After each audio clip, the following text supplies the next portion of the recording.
نبی علیه الصلاة والسلام دا درس درکوي چې د ورځې مراقبه کوه، شپه کې محاسبه کوه. د ورځې د خپل ټول طاقتونه تر څار لاندې ونیسه چې غلط مستعمل نشي. ماخستن به بیا له ځان سره حساب وکړي. نو که چیرې دغسې زندګي په دنیا کې یو سړي تېره کړې وي، نو هغه خوا د 24 ساعته د شواروز اسلام مخته وي، دی په پسې وي چې اسلام کمې ښوونې کوي، دی په هغه عمل کوي. دغه سړی بیا د دویم سوال جواب هم ډېر اسانه ورکوي. دویم سوال خو منکر و نکیر چې راځي، هغه دا سوال کوي چې ما دینک دنیا کې د کم قانون لاندې دی ژوند کاوه. نو ته به ورته ووایې چې په دنیا کې خو زما دین اسلام و، زه د اسلامي قانون تابع وم، او که ستا ډېره توجه اساسي قانون ته وه. دا څه دا رادیوګانو کې تمام ورځ ګډي، دا د اساسي قانون خلاف دی. یو ورځ دی نو چې دا د قرآن خلاف دی، دا د الله د پیغمبر خلاف دی. یارې خو له مخه دلته د بون کانفرانس، دا د بون په کانفرانس کې دغه یې نه ده سوي، نو به بیا هلته ته ورته وایې چې زه د بوم د کانفرانس په دین وم یا په اساسي قانون په دین وم. ولې خو ستا توجه دلته ټول هغه ته ده چې له اساسي قانونه څخه مخالفت ونه شي، له اسلامه که وسه هېڅ فرق نه کوي. د مسلمان دپاره قرآن مکمل ضابطه حیات، مکمل قانون زندگی ده. انفرادي اجتماعي دواړه ژوندونه د مسلمانانو علی الکمال بیان کړي دي، او تقریبا 700 کاله د قرآن پر د اساسي قانون باندې حکومت شوی دی، او هغه ډېر ښه وکړي. دا چې قرآن شاته سي، اساسي قانون را مخته سي، دغه ټکې ولوي. تر دغې اندازې پورې دا خلک ناپوهان دي. سخت افسوس ده د دې مسلمانانو پر حال باندې.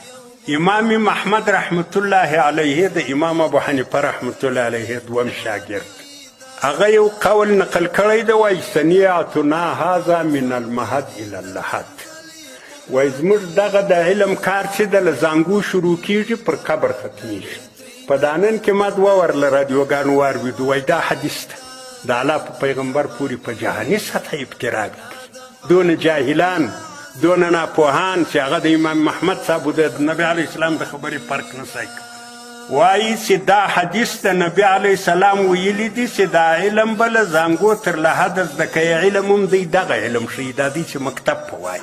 دا د مسلمانانو ملک د افغانستان اسلامي جمهوریت لیکلی دی، دغه یې د مسلمانۍ حال ده. نه د پیغمبر د خبرې په مقتضا پیږي، نه د ائمهو د خبرو په مقتضا پیږي چې ویې ویل هغه یې وویل. نو چې دغسې حالت وي، نو والله اعلم چې هغه به د دې دوم سوال کم جواب ورکړي چې هغه وایي ما دین وکړه. دین دې څه شی راغلی خو له غړو مخ یې پیکی دې چپه اړولی ده، ږیره دې پاکه خریلې ده، پر پتارۍ باندې یې پتلون درڅه کښلی ده، نو ستا دین څه شی؟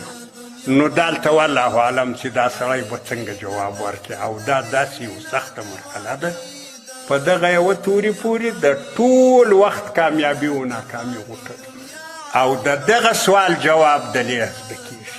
که د دلې دغه غم در سره و چې شکل میم د مسلمان یې د مسلمان په شکل کې ښکاره سه، عقیده میم د مسلمان وي، عمل میم د مسلمان وي، اخلاق میم د مسلمان وي، دا کوشش دې کاوه، نو باید ته ورته وایه چې دین الاسلام. او که هغسې نه و په تلویزیون کې پسې ګرځېدې چې د لندن والا څنګه پتلونان دي، د هندوستان والا څنګه پتلونان دي، د چینایانو څنګه پتلونان دي، یوه ورځ د چینایي پتلون اغوستی و، بله ورځ د لندنی اغوستی و، بله ورځ. نو بیا والله اعلم چې په دې جواب کې به کامیاب کېږي، او دا جواب بار سړی ورکوي، هلته بیا دا کیسې نشته. او درېیمه مسله به دا راځي چې من نبیک، نبي دي څوک، یعنی مرشد و مقتدا دي څوک، په چا پسې دي اقتدا وه.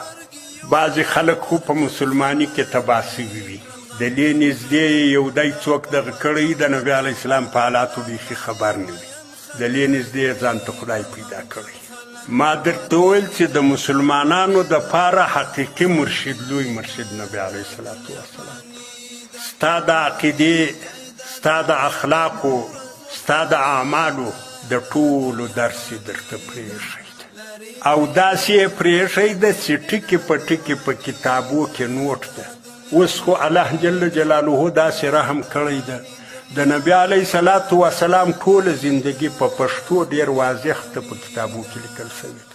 هر سړی ویلی شي، هر سړی له ځانه څخه داسې څوک جوړولی شي چې د نبي علیه صلات وسلام پر ټول سیرت و زندگی علم راولي، چې د نبي علیه صلات وسلام حالات دې ځان ته معلوم کړو، د نبي علیه صلات وسلام په ارشاد پسې دې اقتدا وکړه، د نبي علیه صلات وسلام هدایات دې د ځان دپاره افتخار وبلل، نبي علیه صلات وسلام ته دې خپل نسبت فخر وبالو، نو بیا به هلته دا جواب ورکوي چې نبي محمد صلی الله علیه وسلم. او که د دې پر بله نقشه وي نبي علیه السلام دې بیخي پیژندی، نو سړي ویله بله ورځ یو چا ماته وویل ولپلاني ویل دی نوم هم واخیستی له ما یې ولپلاني راته ویل دا نبي علیه السلام و امام صاحب یو سړی ده که دوه دي، نو چې ستا دغه حالت یې چې ته نبي علیه صلات وسلام و امام صاحب نه ترله پیژنې، نو بیا هلته دا جواب څنګه ورکوي؟ جواب خو نه ورکوي، هلته به ته څه وایي؟ دلې ته دغسې پټې سترګې رالوی سوي چې فیسبوک دې زده کوي، انټرنیټ دې زده کوي، د ټولې دنیا د سیاست ته ترجمان یې، د امریکې د سیاست ته تحلیل کوي، د چین د سیاست ته تحلیل کوي، د هندوستان ته کوي، او دغه ځای نه ده در معلوم چې نبي علیه صلات وسلام و امام صاحب سره جلا وکړي. موږ هم په مسلمانانو غوږ نه باسو، مسلمانان هم په ځان نه باسي، که نه چې اوس دا زموږ په مسجد کې چې دا ناست یو دغه سره وږغېږو ناوله دې به وارو، که نه د باندې چې ګرځي هغه خو ایسې واچو، دا بې غوري ده. مینا دیوانی دا دنیا فانی دا مینا د فانی دنیا عظیمانه دانی دا دنیا فانی دا لری